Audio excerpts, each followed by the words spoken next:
Hello and welcome to my channel. My name is Isi Rabo and it's very nice to meet you.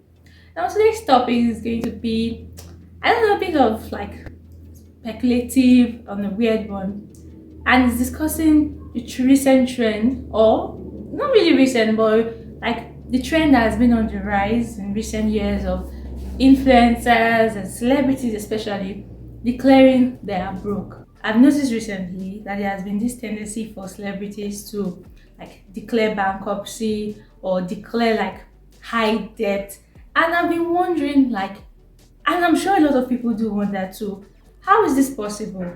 These people earn like hundreds of thousands and even in some cases millions. Have they never heard of savings? How is it that these people that are such high earners are also like in such huge debt? And today we're going to discuss like a bit of the possible like reasons why things like that is so common, especially nowadays. Before I go into my points, I'm going to say I have an opinion about something and I think it might be a bit controversial.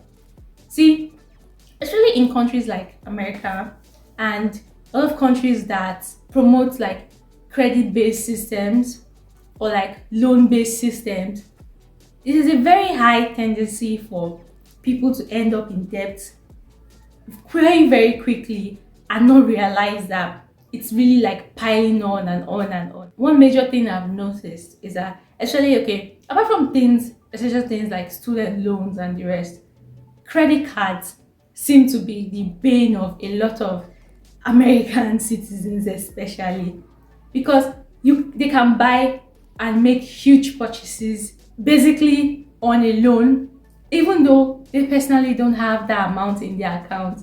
And a lot of people end up like, I've seen a lot of cases where a lot of people will explain how they end up like thousands and thousands of dollars in debt very quickly while not realizing that they were ending up in debt. Especially when they see things that are in vogue or things that just catch their eye and they want to buy, like new clothes, new shoes, recent tech, games, makeup, just things that are kind of like trending right now and trendy and they just want to buy it. At the end of the day, the credit card gives them that opportunity to buy that thing, not necessarily with their money, and like, oh, you don't have to pay it back immediately. You can pay it back instrumentally. And then most people don't really consider it further. And then you get hit with this like high interest rate. And at the end of the day, what you bought, you pay the money you pay back ends up being like some way higher than the cost of what you bought. And then at the end of the day, it's just not worth it because you're paying like sometimes times two for an item that if you had just like had a little bit of patience and saved up, maybe you wouldn't buy it when everybody else is buying it and it was like really trendy or like the in thing, but you still get it at the end of the day, like debt free. You have the money and you are buying it and you're one and done. You end up being like really in real trouble, paying off debt that you don't have the money to pay off, and then your interest rate keeps like making the debt climb and climb and climb and climb and climb, and then before you know it, you're just so deep and down in debt and drowning in debt that like don't see any other avenue to leave that debt. That's one that is just like a general thing I've noticed, like especially in like a lot of foreign countries. I live in Nigeria. In Nigeria, nobody's going to give you a credit card to buy what you don't have the money to buy. Most people tend to stick with what they like their ATM card. Withdraw money, buy what you can afford, and move on with your life. At first, maybe you borrow from a friend if you want to go that like route. And if they're going to take out a loan in the bank, try considering that you have to put in collateral. A lot of people really have to sit down and think about it deep down because you know that you have to pay back this money eventually. And trust me, Nigerian banks, they do not joke with their debt. So that's what I mean by this kind of system. I think like a credit-based system, I think gives people this kind of like false idea of money and how money should be spent, and basically cultivates a very off kind of culture concerning money in the first place. Let's focus on especially why I think celebrities are ending up like broke or in debt nowadays, like celebrities in particular. living beyond their means to keep up like the pretense of being like bougie and rich and basically having the life that everybody wants to be, the aspirational life and everything. The problem with that is eventually you get something that you keep buying and you buy and you buy. There are some bags and shoes that cost like $40,000, $50,000, and at first it seems like the money is coming in, the money is flowing, and then you are basically buying things with your paycheck. Your paycheck is high, you're buying things that they seem like small to you, like compared to the paycheck you are earning, but then you keep buying more and buying more and buying more because there's never going to be an end to there's going to be a new trendy thing. There's never going to be an end to like buying what you're going to buy to like be on trend, what you're going to buy to appear rich, or like the new luxury item that is going to appear, like the new luxury item that is going to become the new in thing that if you are rich you have to have. There's never going to be an end to that. There's going to be a new thing. It could be, in fact, every single month. And so you have to keep on buying and buying and buying and buying. And eventually, your income is just not going to be able to keep up with the rate at which you are buying things. Your income will start falling way, way behind your expenses. Especially considering that these are not like necessities, things you need to absolutely have. No. People would buy, okay, you want to feel like you are rich even though you don't have that particular money. You feel like, okay, I'm earning a lot so I can buy that $50 million house because I'm going to eventually be able to pay it off. And at the end of the day, you're forgetting that, okay, I'm buying the $50 million house, but that's not my only expense. I also want that $40,000 bag and that $60,000 shoe or that $150,000 earring, and then all these things are just going to pile up and pile up. And the worst is that it's probably going to be staggered over a long period of time. And then you're not going to notice that your expenses are piling up until one day it just hits you. And even though you earn so much, the amount of things, unnecessary things you are buying has caused you to end up in so much debt, even though you earned so much in the first place. Do you get? Another important one is that the assumption that their income will always remain the same and then making financial decisions based on that assumption. What do I mean? I think the average person knows that there is one particular star or one particular celebrity that is all the rage right now. Like there's a celebrity that would be like in high demand that everybody is going to want to hire. And the thing is, your demand in particular will probably determine the kind of income you're getting. Like right now, like The Rock, like that's Dwayne Johnson, is in very high demand in movies. He earns very well. He earns highly. Before that, there was somebody else. So eventually, after him, there's going to be a new in person that is in high demand. What's going to happen as somebody else replaces you as the star of the moment is that as your demand goes down, so also will like your salary or your income will also like probably reduce at the same time. And buying things or making financial decisions on the assumption that you're going to remain at the same income rate forever it's not a very smart move at all. It's a very stupid decision because then you've set your lifestyle at a point that you cannot manage if your income takes any hit at all.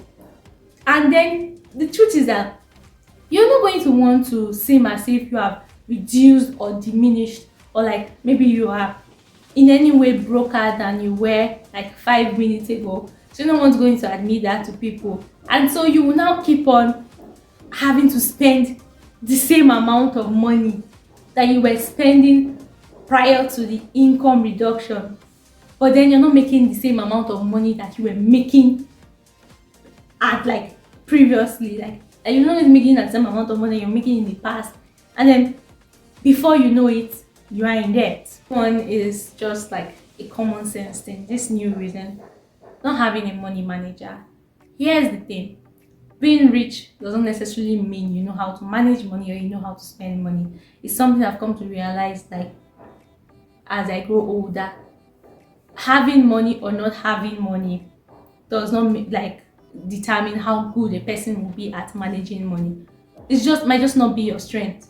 Having a money manager, especially if you're at a particular like income bracket, is a very smart decision, because they will tell you, okay, for the amount of money you are making, this is the kind of lifestyle you are living. And then if you're going way above what your spending limit should be, they can draw you back and inform you like, whoa, sis, if you spend like this, if you continue like this, in about 2 3 years, you will not have money again. You will sit down and reason yourself, like you'll be able to control yourself, because there's somebody that is like your conscience whispering in your ear, if you keep up this lifestyle that you are living, you will not have money. You like eventually the so-called shame of having to like scale back on your lifestyle right now that you are imagining you will face, or the shame you will feel, will be nothing compared to the shame you will feel when you have to be like, okay, I'm completely broke, I don't even have like any money at all to even keep up the pretense of being rich, like I don't have anything. Say, you have to even have like small money to be able to pretend that you are rich. By the time you spend all that and you don't have anything at all, you can't even keep up the pretense of being rich, because at that point in time you probably have to sell the house that you are so proud of that you bought, or sell the jewelry and everything, and then it be so obvious that okay, the lifestyle you are portraying is nowhere close to the lifestyle that you are living. This one is kind of funny, because this one actually applies like a lot to especially like Nigerians, friends and relatives. I know it's not like you want to help out your friends, or you want to help out your relatives, or but it's not even as much the relatives as the friends that are there, the fair weather friends that are there to take advantage from, like to take advantage of your income, or to get their own benefit or their own profit from you being successful. At the end of the day, the person will probably like want to seem generous. Everyone want to seem generous, want to seem like, oh, they're a good friend, and you end up spending more than you have. Or you end up like lavishing your whole income on keeping your friends and relatives comfortable. And you don't realize that, oh, I've actually spent a lot of money just trying to please this particular set of people. Multiple child support payments. Here's the thing. When one